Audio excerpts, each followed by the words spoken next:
the federal government faces a massive showdown. Speaker of the House Mike Johnson, with backing from the House Freedom Caucus, and former President Donald Trump, is pushing to pass the Safeguard American Voter Eligibility, or SAVE Act. This act requires people to provide proof of citizenship, such as a passport or birth certificate, to register to vote. Johnson plans to link this measure with funding to keep the federal government running. If Congress doesn't fund the government by September 30th, many services will shut down. Johnson's plan isn't popular with everyone.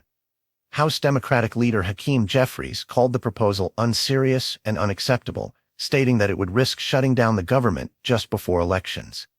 Even though voting by non-citizens is already illegal and rare, Republicans argue that the SAVE Act is necessary to maintain the integrity of elections. They believe that the act will stop any potential illegal voting and boost confidence in the election process. The SAVE Act, however, could make it more difficult for some groups to register to vote. For example, college students and people of color, who often lean Democratic, could face more hurdles because they might not have immediate access to the necessary documents.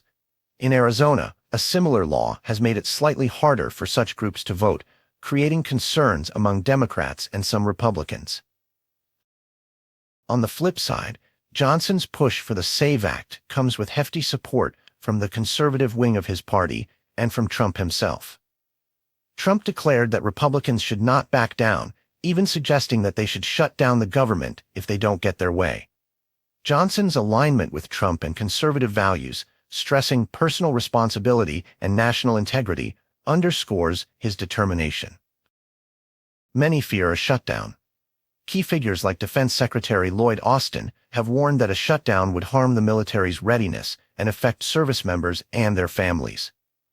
Despite these warnings, Johnson's supporters believe that a firm stance will benefit Republicans if they win more seats in upcoming elections. They think it will allow them to pass more of their policy priorities. Some Republicans, however, caution that Johnson's strategy could backfire. They argue that a government shutdown would be very unpopular and might cost them votes. Even within the party, not everyone agrees on taking such a hardline approach. As the clock ticks, tensions are high in Washington.